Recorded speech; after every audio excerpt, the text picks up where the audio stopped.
I've got my Panera salad here. I want to talk to you guys about how this challenge has been going. New year, new me, you know, that challenge, the one that everyone's doing right now, but I want to stay up with this so that I can like keep going, you know. I don't want to just start and then peter out on the first week, which is what I always do. I think that's what most of us do. I am technically on like day 6 of doing this, but I'm really on like day 2. Given that I have really only been trying on the last 2 days, because on the 30th, I went out with my husband. We had like a lovely dinner, dessert, all of that great stuff. And then the next day, my sister and dad made me a homemade cake and pasta. So what am I supposed to like say no to that? That's rude. So I ate it. If you are not aware and you haven't seen my recent videos talking about what the challenge is, I will explain quickly what it is. Eat healthy, hence the salad. By the way, this is the Fuji apple with chicken salad from Panera. So effing good. I get it with no tomatoes because I don't like cherry tomatoes. I don't like the way they like pop. And then I add avocado. And it's so good. And I ordered Factor meals, again, not sponsored. I've worked with them once in the past, but this is not sponsored. And I bought the meals myself. And they just really, honestly, the sponsorship introduced me to them. And now I just love them so much. Anyway, bought the Factor meals. They've been great. So helpful, so wonderful in keeping me on track. They're like meal prepped meals, but they just ship them to your house. And they're like not frozen. They're just like fresh. You pop them in the microwave for 2.5 minutes. The first week was like 16 meals and it cost me like $150. So it's really not too bad. Really good, yummy meals too. And then if I'm not eating one of those, I'm trying to do like salad or something healthy. I'm really trying to do much better on that. Drinking water. I got myself a Stanley. I have never been a Stanley person. I don't drink water. I don't feel the sensation of thirst very much at all. I'm gonna eat while I'm talking, so if that bothers you, I'm really sorry. But so I got myself a Stanley. I bought my niece one for Christmas, and then I was like, well, I might as well just try and see what all the fuss is about. It's pretty good. I'm not gonna lie. I do kind of see what all the fuss is about. Honestly, a cup is a cup is a cup, but it does keep the water cold for a really long time. It's just really convenient. I fill it up in the morning, drink it all throughout the day. Exercise. About that. Haven't done it, but it's also pouring down rain outside, and whatever. It just is what it is. Okay? My Peloton's in the garage, and I haven't pulled it out yet, but I need to pull it out. Yeah, or work outside, and it's just, outside is pouring down rain. I mean, I've been doing chicken chores and stuff, but that doesn't really count. Obviously, I'm at Target, by the way. I'm going to go in and shop in a minute. Thought I'd bring you guys with me, but I wanted to give you guys an update on how everything is going here. The hardest one, the final one, that is proving to be quite a bitch is cutting off social media. And I didn't realize. I knew I had a problem with social media. I knew I was addicted to my phone. I wasn't aware that it was this bad. It's so bad, you guys. So bad. You know how I know it's bad? When I go to pick up my phone to get on social media, 200 times a day. Anytime there's a lull in my life or mood or feelings or anything, I pick up my phone and I scroll social media. I didn't realize I was doing that. It's like a subconscious habit. It's like when smokers that like hand to mouth, they need that like sensation. It's this for me. It's picking it up and looking at it. It's alarming to me how much I do social media to the point where I'm guessing the like dopamine centers in my brain are like depleted or something. I don't know what's going on with it. All I know is that not doing it feels so bad. It feels like, what am I supposed to do then? And that's crazy behavior. That's crazy. So basically, every time I want to pick up my phone, I'm just like, okay, well, I can't scroll social media, so I guess I should go like clean the house, or I was just playing with my kid, or filming YouTube videos, but no more mindless scrolling. I can't do it anymore. I just can't do it. It's not good for my brain. I can tell that if it's this hard for me to stop doing it and to stop reaching for it and to stop picking it up, that shows me that it's such a bad habit that I have to break. And yeah, I'm just trying to break it. I'm going for it. We're on like a solid 2 days of doing it, which sounds crazy that I'm like, it's so hard at 2 days, but the beginning is the hardest part of anything. And I haven't had a headache for the last like 3 days, which is really good. So I was having daily chronic headaches. I started taking magnesium and vitamin D because I'm clenching my jaw really badly, and that has seemingly helped. I also had a twitch in my eye that was driving me nuts. It was there for days on end, and then as soon as I took magnesium, it went away. I'm gonna finish up this salad and we're gonna head into Target, and I'm gonna stay off my phone. Maybe I could listen to a book. That I can do. I can like go on Audible. I bought some books on there, and I haven't fully listened to them yet. So maybe I'll just finish listening to an audiobook.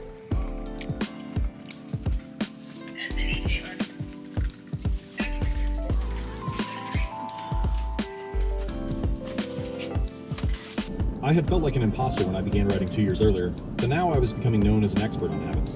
A new label that excited me, but that also felt uncomfortable. So I just started listening to the I just started listening to the book, Atomic Habits. I have heard really good things about it, and it would be really perfect to listen to at this time of year. It's probably, honestly, one of the top selling books right now. I saw it when I went to Target. I saw it sitting there on the shelf. So it's about not being so like, I have to change my entire life today. It's about being more like, hey, little changes add up.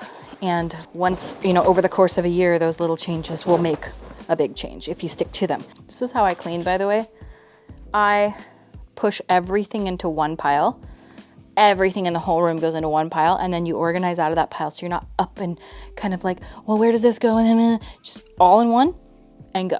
So week 1, I think, is going to be successful in that I think once I can listen to this book a little bit more and get into a better headspace as far as not needing to be so rigid with like, oh, well, you did a little bit of social media today, you failed, might as well just sit on it for 20 hours. Then I can kind of have a better, like, healthier relationship with habits and making them habit instead of them just being something I do for 1 week and then fall off and then feel guilty. First, decide who you want to be. This holds at any level, as an individual, as a team, as a community, as a nation. What do you want to stand for? What are your principles and values? Who do you wish to become? These are big questions, and many people aren't sure where to begin. But they do know what kind of results they want. To get six-pack abs, or to feel less anxious, or to double their salary. That's fine. Start there and work backward from the results you want to the type of person who could get those results. Ask yourself, who is the type of person that could get the outcome I want? Who is the type of person that could lose 40 pounds? Who is the type of person that could learn a new language? Who is the type of person that could run a successful startup? For example, who is the type of person who could write a book? Well, it's probably someone who is consistent and reliable. So now your focus shifts from writing a book, outcome-based, to being the type of person who is consistent and reliable, identity-based. This process can lead to beliefs like, I'm the kind of teacher who stands up for her students. I'm the kind of doctor who gives each patient the time and empathy they need. I'm the kind of manager who advocates for her employees. Once you have a handle on the type of person you want to be, you can begin taking small steps to reinforce your desired identity. I have a friend who lost over 100 pounds by asking herself, what would a healthy person do? All day long, she would use this question as a guide. Would a healthy person walk or take a cab? Would a healthy person order a burrito or a salad? She figured if she acted like a healthy person long enough, eventually she would become that person. She was right. The concept of identity-based habits is our first introduction to another key theme in this book, feedback loops. Your habits shape your identity, and then your identity shapes your habits. It's a two-way street. The formation of all habits is a feedback loop, a concept we will explore in depth in the next chapter.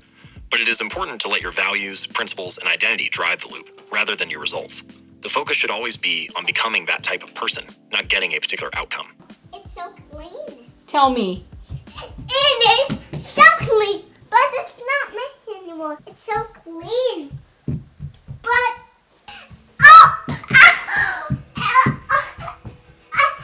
that's really clean. Even though I bet it's clean. Yeah! Now I can sleep on it. Yeah, dude! I'm listening to the Bible app, so I'm trying to be like, you gotta read it to know how you feel about it.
So I'm just gonna go through, rake up all, I like pulled out all the tomatoes maybe like 2 months ago. They've just been sitting here. And so now I'm gonna rake everything up, throw all of that into the compost. I'm gonna pull the weeds that I can see, there's not a ton. And then I am going to put fresh compost on these beds. So if you're wondering, what are you doing? That's what I'm doing.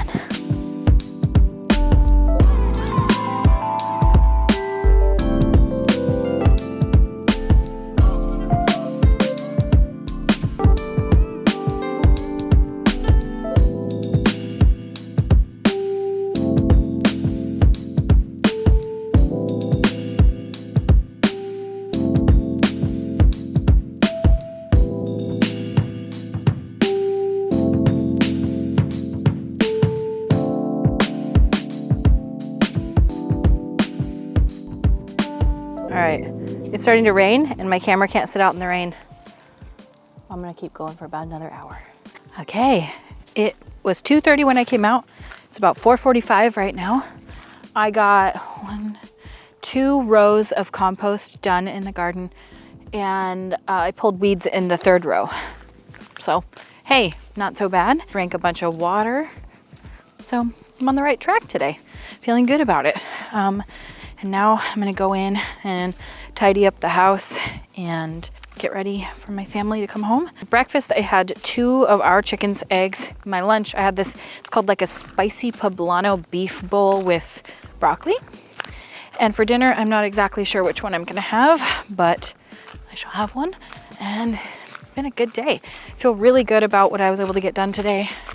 And just feel like I'm on the right track, which feels nice to know that I'm just doing good things for my mind and my body and forcing myself off of my phone. I haven't done social media at all today. So technically, first week, I lost no weight. I weighed myself this morning and I was 193. But that's because my weight went up to 197 this week after birthday shenanigans. I'm gonna be making good choices. I'm gonna have a cup of tea.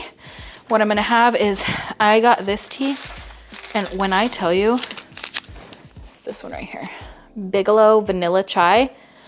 Baby, it is the best tea I've ever had, hands down, no questions. It is so effing good.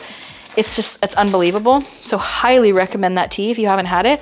I think I'm almost out. No! The tea, a little bit of cream, and a little bit of local organic honey. All right, well, I thank you guys so much for watching. Thanks for hanging out with me. We got this, and I am looking forward to seeing you guys on week 2 and seeing what kind of progress that we can make. All right, well, I will see you in the next video.